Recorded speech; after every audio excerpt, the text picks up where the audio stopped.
Lord, bakit ganito? Meron ba sa part ng family ko, sa akin na naging masamang tao kami?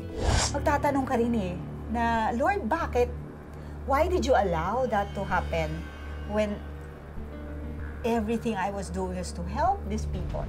Why do bad things happen to good people? Where is God? Alamin natin sa mga kwentong tampok sa The 700 Club Asia. Hashtag TSCA from bad to good. Susunod na.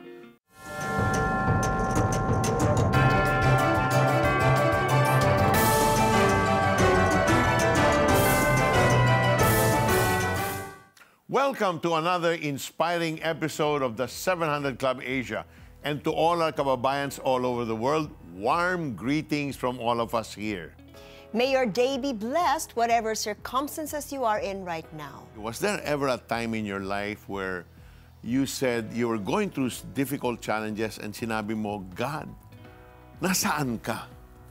Oh yes, that was the time na when RD and I were praying to get pregnant. And I remember that. we were waiting for years, and finally we had a schedule for IVF. The eggs were extracted, inseminated, implanted, pero nag-fail po yung implantation. So it was as if I suffered a miscarriage. So I was really grieving over this life that was lost. A year later, RD said, so kung hindi ka pa pregnant by your birthday, baka let's have another opportunity for IVF. Sabi ko kasi, baka naman kasi gusto ni Lord na sa kanya mapunta yung glory, hindi sa science, di ba? But by God's grace, come July, tapos na yung birthday ko, we were attempting another IVF. Pero hindi natuloy yung IVF because I was found out to have a lump on my breast that had to be biopsied. Oh. And the results were delayed a week. Thankfully, negative yung results ng biopsy ko. Praise God. Pero the following week, we were thinking, mag-IVF na tayo, schedule na, pero hindi na po ako dinatnan. Yung pala, around that time when we were waiting for the results of my IVF, my biopsy to be released, that was also the time when kailangan may egg extraction na hindi natuloy. Right. Pero dun pala yung week kung kailan ako nabuntis. Praise And God. I was naturally pregnant with not one, but 2 years later, another child. So, 2 children, rainbow miracle children. Elijah is now 5 years old, and Ziki is now 2 years old, both by God's grace and by God's miracles. You know, Miriam, your statement, nung sinabi mo, that's a statement of faith. Baka the Lord wants the glory to go to Him and not to science. There's nothing wrong with science, but the glory is 100% His. And praise God po kasi so many people come up to me, message me on my social media telling me, wow, I'm so inspired by your story. My husband and I have been waiting for 5 years, 7 years, 10 years to get pregnant. Will you please pray for me? And by God's grace, when I pray for them, a few months later, a year later, they come back to me saying that they're finally pregnant. I mean, look at that. God is using that story. Yeah, to inspire others to increase their faith. Amen. Grabe talaga. Kayo naman po, Peter. There was a time, Miriam, in 1994 when I had a checkup and they discovered a solid mass in my kidney. And the doctor says, you know, Peter, 95% of solid mass, cancer yan. So, I asked God, Lord, nung loko-loko ako, I was such a sinful man, I was okay. Bakit ngayon I'm serving you? Ano to? So sabi ni Lord, you know, the moment you ask forgiveness, I forgave you. But you abused your body, but you face the consequences. But I'll walk with you through this. And He did. So they removed my kidney, hindi ako nag-chemo, everything was okay. And thank God, the doctor said to me, you know, Peter, you can live 20 years on one kidney, so walang problema yun. Pero Miriam, I'm way over 20 years. Wow! So I am a walking miracle by God's grace until praise today. God. To God be the glory. Wow, ang galing. He was really faithful talaga. Dun sa, tama yung sinabi niya na, I will walk you through this. And now He even extended your life. Wow. Amen. What an amazing story. Dito naman po sa ating kwento, dahil sa kahirapang dinaranas, napatanong si Ray sa Diyos kung sila ba ay masamang tao. Kaya sila nagdurusa. Para malaman natin ang kasagutan sa kanyang tanong, panoorin natin ang kanyang inspiring story. Taho na may special flavor gaya ng ube, mango at avocado. Ilan lamang ito sa mga ipinagmamalaki ni Roy Condes sa kanyang negosyong taho. Sa ngayon, may 2 na siyang pwesto at patuloy pang pinagpapala. Lahat po ng mga kailangan sa pamilya is napoprovide na. Lahat ng mga wala dati is nagkakaroon. At the same time, nagbubukas pa yung Lord sa buhay namin ng mga iba pang mga opportunity. Kasagsagan ng pandemic noong 2020 nang umpisahan ni Roy ang kanyang negosyo. Pero bago nakamit ang tamis ng tagumpay, nakatikim din siya ng pait ng buhay. High school student si Roy nang ma-stroke ang kanyang ina. Doon nagsimula ang problemang pinansyal ng kanyang pamilya. Yung parents ko is self-employed, nagtitinda lang sila sa palengke. Wala na masyadong tumutulong sa father ko. Kaya napilitan na rin medyo sulpot-sulpot na lang yung pagtitinda niya. Kaya kaming ibig magkakapatid, nahirapan na siyang itaguyod kami. 3 kaming nag-aaral ng sabay-sabay. Kaya naman pagtungtong ng kolehiyo, naging working student na si Roy upang matustusan ng pag-aaral. Bukod sa pagiging service crew sa iba't ibang fast food chain, mayroon pa siyang ibang mga sideline. Pag Chinese New Year, nagda-dragon dance ako. Minsan sa mga marathon, nagbibigay kami ng mga flyers. Dahil sa naranasang kakapusan sa buhay, hindi na iwasang magtanong ni Roy sa Panginoon. Kahit ayaw ko siyang isipin, may part na sinasabi ko, Lord, bakit ganito? Meron ba sa part ng family ko, sa akin na naging masamang tao kami at pinahirapan nyo kami ng ganito?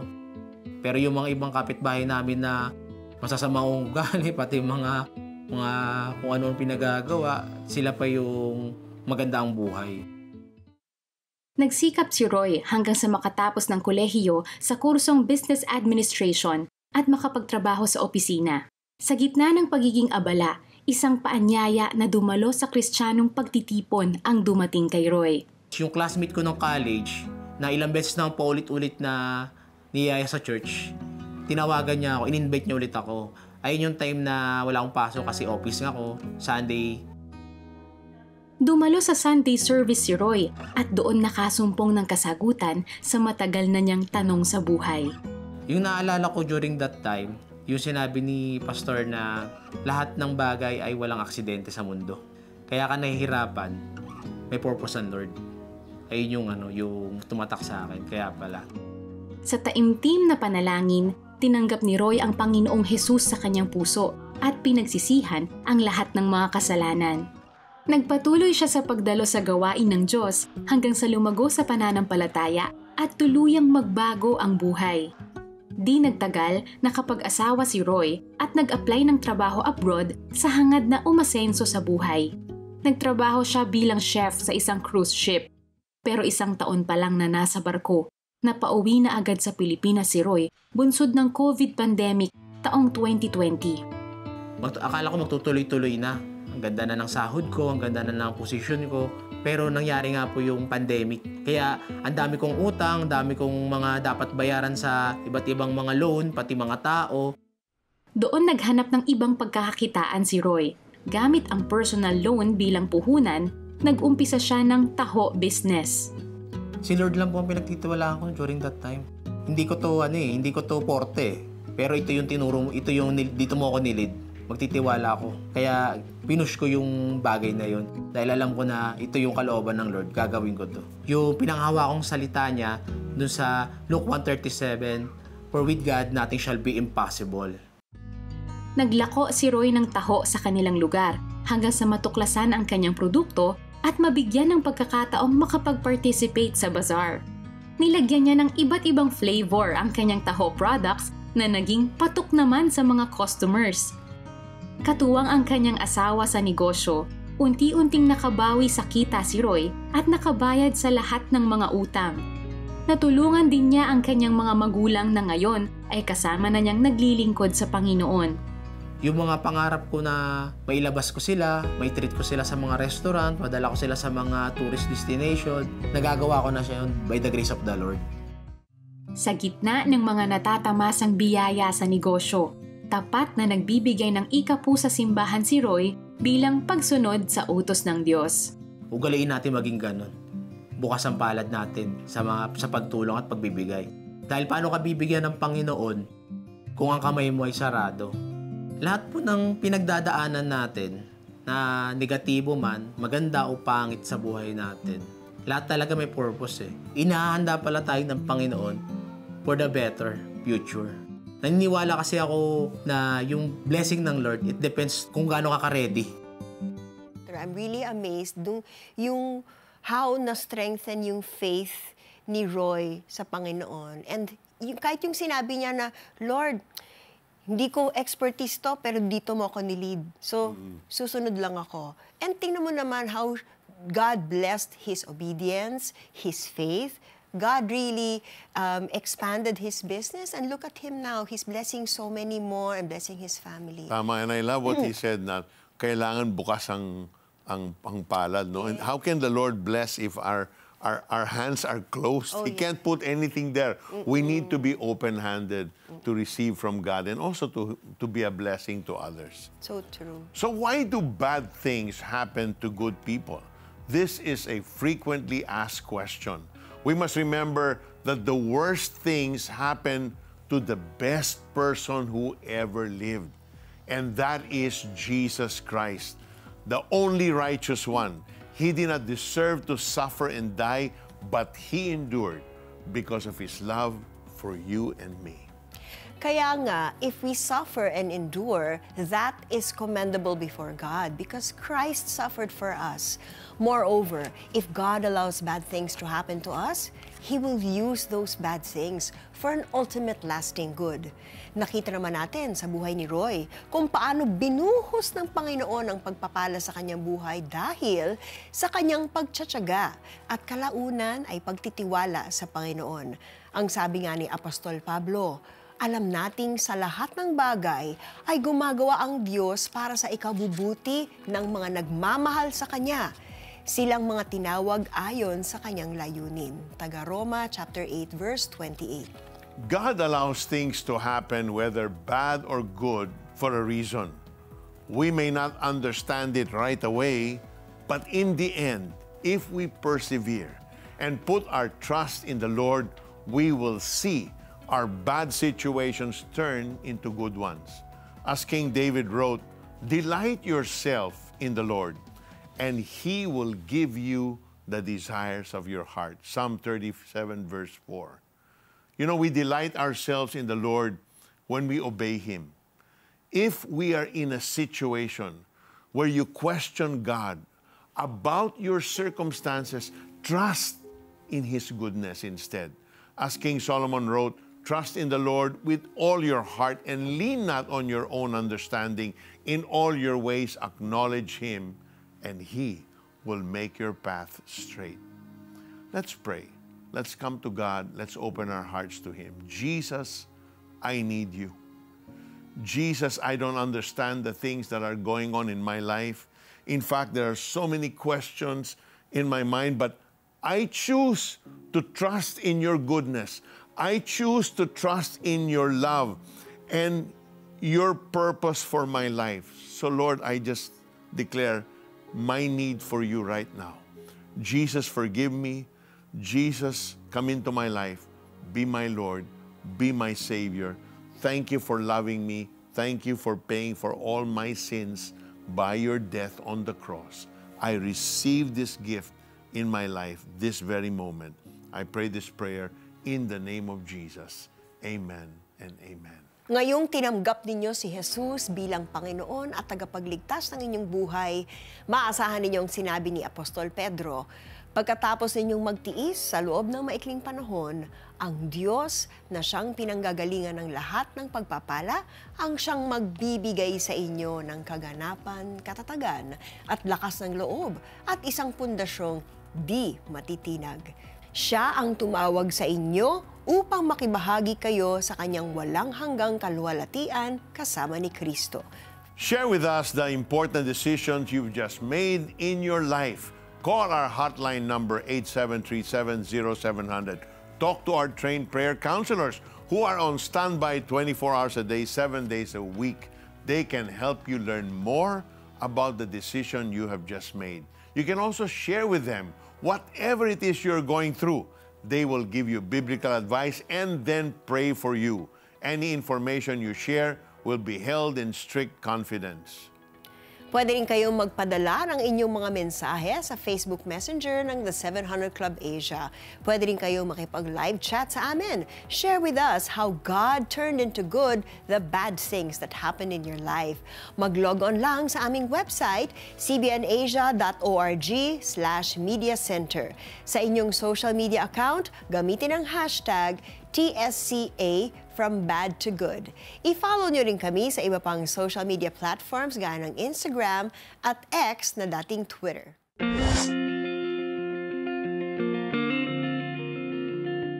Sa mga pagsubok, ang pangako niya. All things are possible with Him. Kaya, tagumpay! Imayin mo na! Simula May 13, 12 midnight, live on GMA and on the 700 Club Asia socials. Grabe! Yung inaantok na ako tapos ito mapapanood ko. Sana lagi papaalala sa akin ni Lord na ang galit na nasa puso ko may solusyon. I'm sorry, natagalan. Maraming salamat din po dahil tinuruan niyo ako kung paano patawarin ang asawa ko. Kailan ba natin huling sinabi sa isa't isa? Yung I'm sorry. Tsaka, Yung I love I you. love you. Gusto mo bang maging bahagi ng programang kapupulutan ng aral ng pagpapatawad at nagbibigay pag-asa? Partner with CBN Asia. Sa iyong 1,500 pesos donation, may pagpapatuloy natin ang pagpapalabas ng mga bagong tanikala, Holy Week specials at iba pang makabuluhang programa ng CBN Asia. Plus, you will receive an exclusive gift, the director's cut of Kampihan and the comedy drama Senior Moment in a USB flash drive with bonus tracks. Scan the QR code or visit cbnasia.com/give to send your donation. Become a CBN Asia partner today.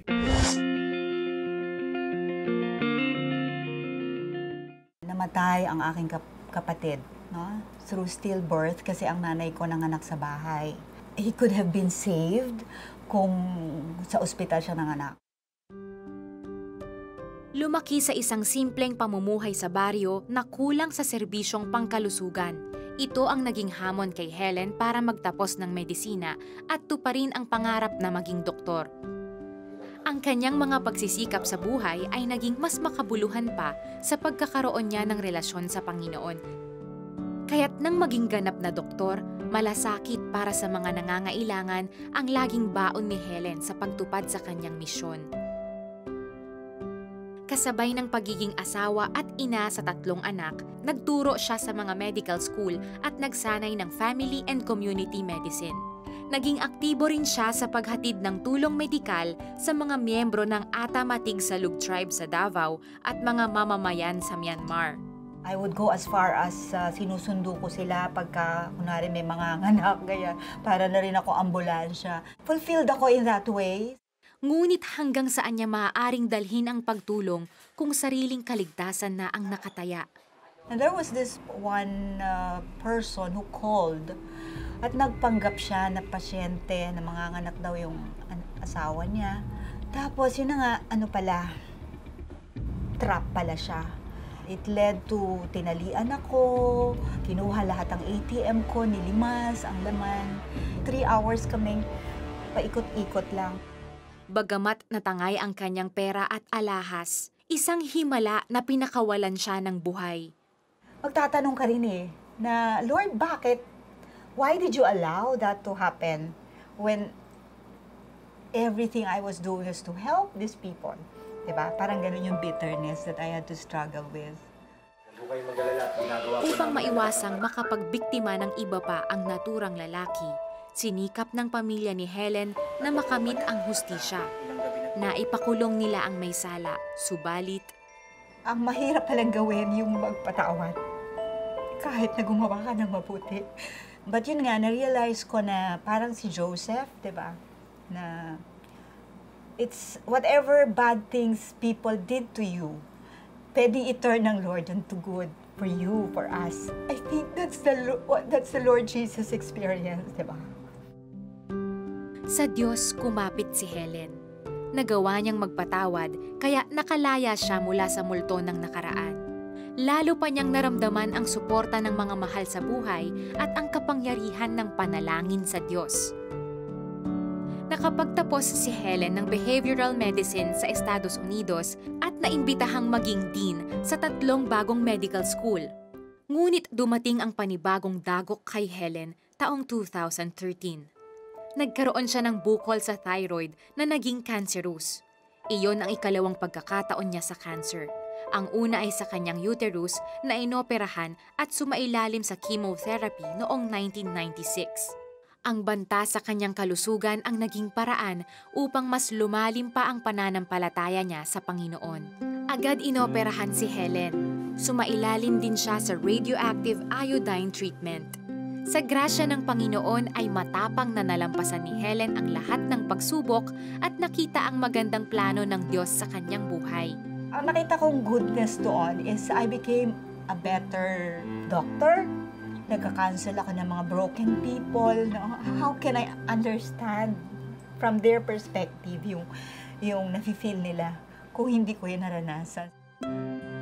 Umigting pa ang malasakit niya na maipakilala si Jesus at abutin ang maraming pamilya sa pamamagitan ng counseling at pagtuturo ng mental health at behavioral medicine. Patuloy na nag-aral si Helen upang mapalawak palalo ang impluensya sa ikaluluwalhati ng Diyos. Kumuha siya ng doctorate in communication sa University of the Philippines at leadership and global health sa Washington University. Siya rin ay mentor sa isang international institute na nagtuturo sa professionals na ibahagi ang pag-ibig ni Jesus sa ibang kultura. Sa lahat ng pagligtas ng Panginoon sa kanyang buhay, patuloy na pinalalakas ng Diyos ang kanyang boses upang magbigay pag-asa sa maraming tao. Bagay na ipinagpapasalamat din sa Diyos ng kanyang pamilya na ngayon ay buo at kasama niyang naglilingkod sa Panginoon. Sabi nga sa John 10:10, the thief came to kill, steal, and destroy. But the Lord came to give us life, that we might live it more abundantly. I saw how she set her mind on heavenly things and not on earthly things. Yung sinabi niya na parang si Joseph na siguro meron lang tinetrain sa akin, 'di ba, para mas makatulong sa ibang tao. And true enough, no, God was increasing her compassion for others as a result of the affliction she had experienced. But because of God's grace in her life, God really turned things around. That's what propelled her to do the things she's doing right now, so successful. The Lord continues to crown her, the work of her hands, with success. Amen. Why do bad things happen to good people like Helen? God uses those bad things to equip believers and deepen their ministry in spreading the good news of God. As Helen herself said, she could not have been a better doctor had she not gone through those trials. And who can better help those going through life's battles than those who have been scarred by them? That is how God turns our bad situations into good news. With the comfort we receive from God in times of our troubles, we can share it abundantly with those who are going through different ordeals. Ang sabi nga ni Apostol Pablo, inaalis niya tayo sa ating mga kapighatian upang sa pamamagitan ng kaaliwang tinanggap natin sa Kanya ay makatulong naman tayo sa mga nahahapis. Ano man ang inyong pinagdaraanan ngayon at nagtatanong kayo sa Panginoon kung bakit hinahayaan niyang mangyari ang mga masasakit na bagay sa inyong buhay, hayaan ninyong ipagdasal ko kayo.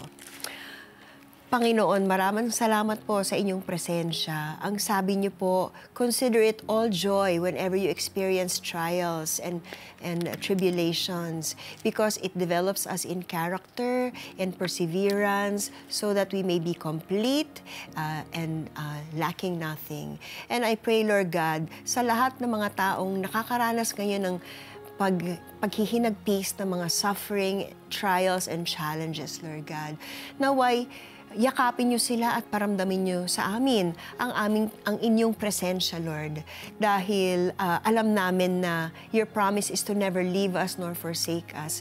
So by your presence and comfort and embrace upon us, Lord God, heal our hearts and help us to focus our minds on you, na isipin namin ang purpose mo sa mga bagay-bagay na nagaganap sa buhay namin. Bigyan niyo kami ng wisdom upang matutunan namin kung anong tinuturo niyo sa amin, sa aming mga sitwasyon. At kung meron mang mga taong nakasakit sa amin, Lord, ang sabi niyo ay to forgive 70 times 7. Mahirap, Lord, mag-forgive, pero tulungan niyo po kami na mag-forgive and to release forgiveness to those persons kahit mahirap. Because, Lord, sino ba naman kami not to withhold it? You have forgiven us from our sins. And so, if we forgive others, you also will forgive us. So, thank you, Lord God, because even now, you are healing our hearts from all the pain, and you are giving us peace in our hearts, guarding our hearts and minds, Lord, from all anxiety and worries. In the name of Jesus Christ, amen. Amen and amen. There's a woman in your 60s, you're watching now, and you have throat cancer. You've just begun your chemotherapy, but the Lord is releasing unto you this very moment His miracle touch on your throat. He's removing every cancer cell from your throat this moment. Rejoice in your healing. And there's someone watching, dalawa kayong magkapatid, your brother is completely deaf on his ear. The Lord is supernaturally restoring total hearing from your brother. In fact, ask him this very moment if he can hear, and he will say yes. Receive that by faith in the name of Jesus. Amen and amen.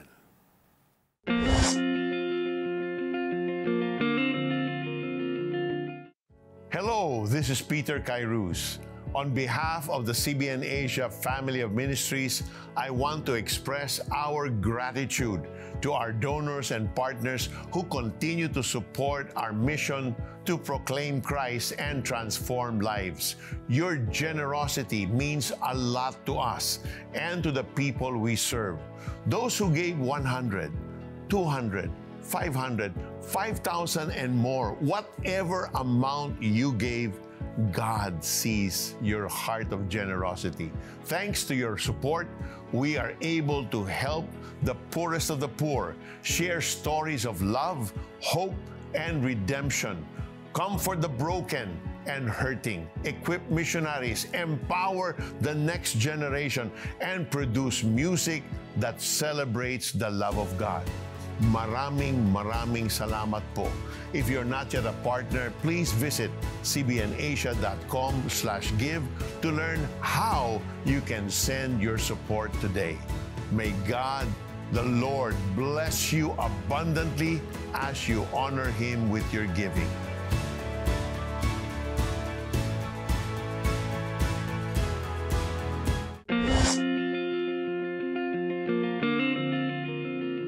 If God allows bad things to happen in our lives, it is to make us better people who can love and enjoy God forever. As the Apostle Paul says, but we also glory in our sufferings because we know that suffering produces perseverance, perseverance character, and character hope. And hope does not put us to shame because God's love has been poured out into our hearts through the Holy Spirit who has been given to us. Our all-knowing and all-powerful God can turn bad things in our lives into good if we remain steadfast in our faith and never waver in our trust in Him.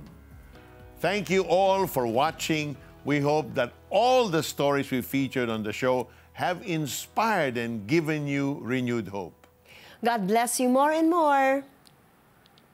Ngayong Martes, Paano ba maging masaya sa buhay? kapag kasama ang barkada, I felt that I'm satisfied kung ano po yung ginagawa ko po. Feeling mo parang buo na yung pagkatao. Kapag lumaya sa piitan? Gusto ko lang makita sila, mayakap sila. kapag gumaling, Sabay-sabay natin hanapin ang tunay na kasiyahan dito sa The 700 Club Asia. True Happiness. Tampok sa The 700 Club Asia. Martes, alas 12 ng gabi sa GMA.